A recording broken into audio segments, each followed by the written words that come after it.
Hi folks, you're with Tacitus today at your Pushback channel, and thank you for joining this live stream. In this essay, I'd like to talk about, on one hand, how lenient the Western courts are against, say, Black Lives Matter, Extinction Rebellion, climate change activists, and the recent cases of, say, in the Kyle Rittenhouse case in the United States, also the Edward Colston statue case in the United Kingdom. There's a pattern here that's very, very clear, and it's all across the Western world, that the courts and the departments of prosecution, public prosecutors, politicians are going very soft and very gentle on all of these people, all of these perpetrators. They're either not being arrested at all, so the police are being told not to arrest them. If they are being arrested, they're being given misdemeanour level slap on wrists, and maybe a small fine, maybe nothing at all. Maybe they're just completely exonerated. Now, in the case of the Edward Colston statue in Bristol in England, the police actually stood by and watched these people commit the crime.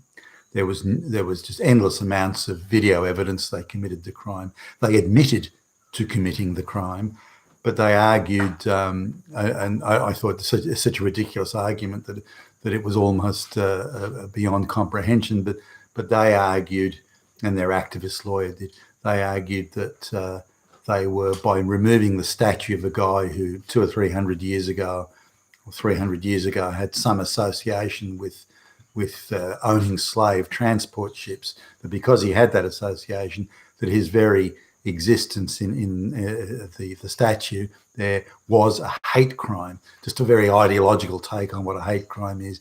Therefore, by removing it, these people were socially virtuous and should not be held accountable for the destruction they caused.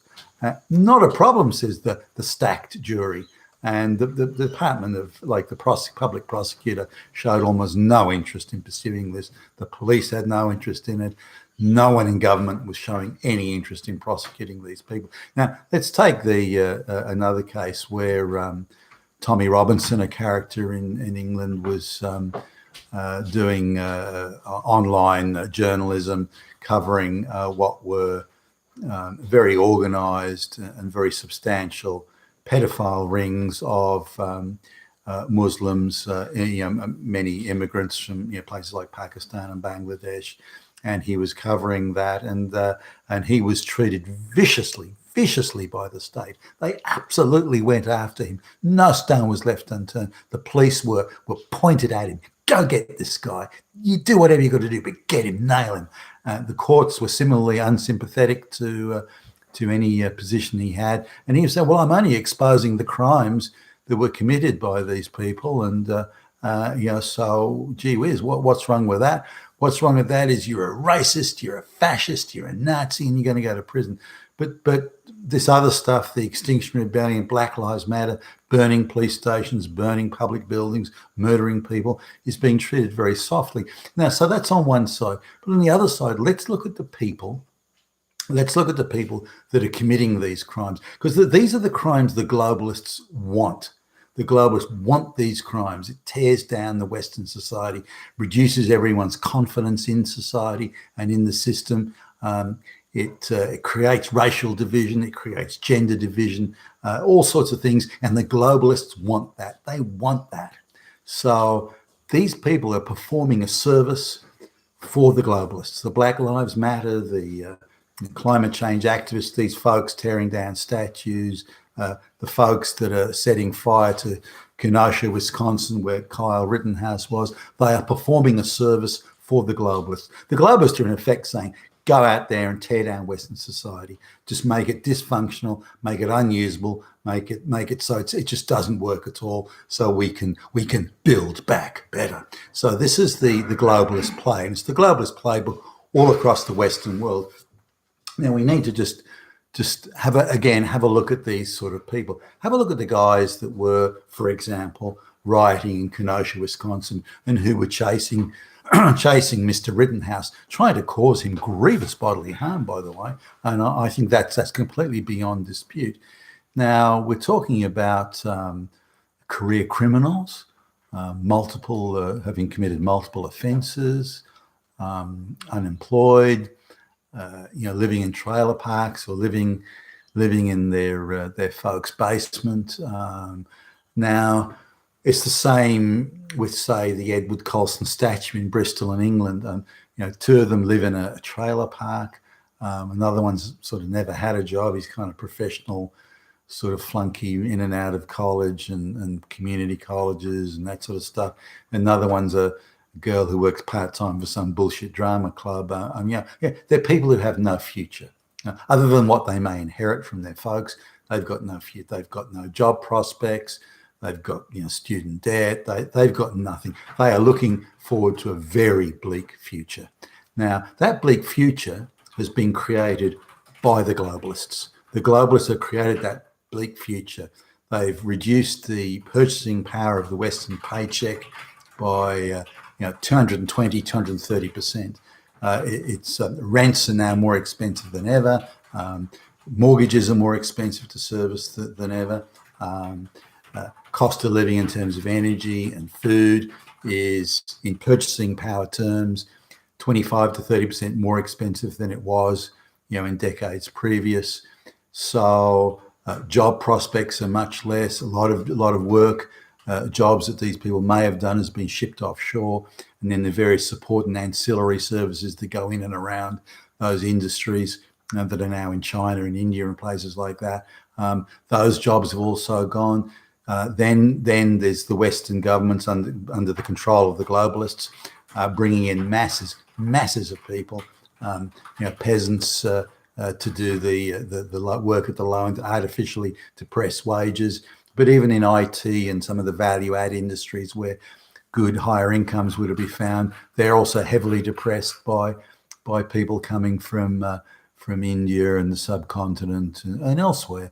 So this is where the future prospects of buying a house, having a family, this is where all these future prospects have gone. The globalists have destroyed the future of these kids. But the globalists are going, no, it's not us that are doing it. It's those damn racist, fascist, Nazi, misogynist, whatevers, Hitlers, and they're everywhere. It's them. They're the ones that are doing it to you. Go get them. Tear down the statues.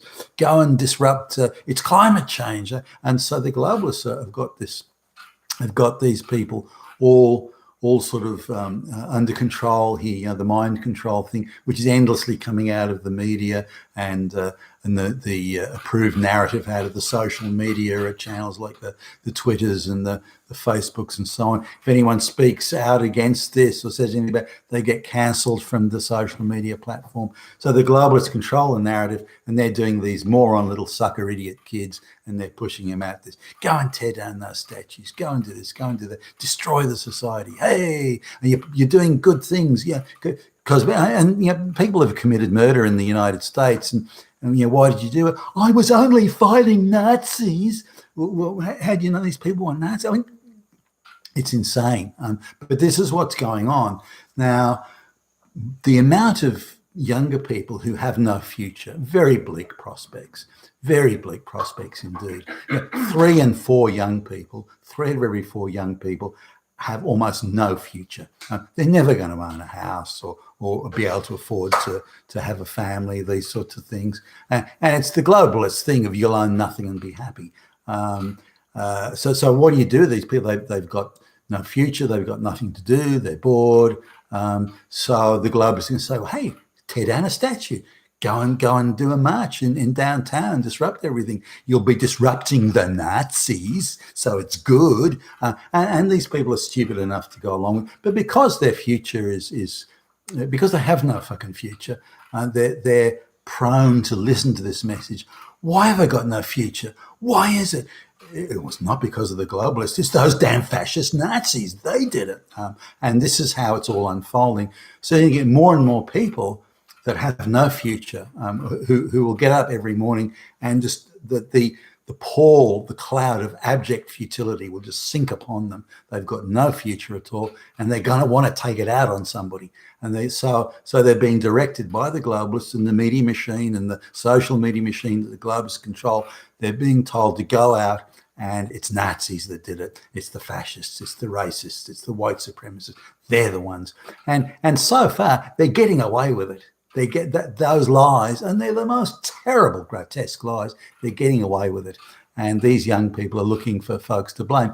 And if you look at the people chasing Kyle Rittenhouse in Wisconsin, I mean, to just look at them. You know, these career criminal, flunky, useless idiots. Like, what were they even doing on the street? They're so angry. They're so angry, these people, at the futility of their existence, that they're running around setting fire to things and beating people up and just creating mayhem. And they say to themselves, well, we're fighting Nazis. And that's how insane it is at the moment.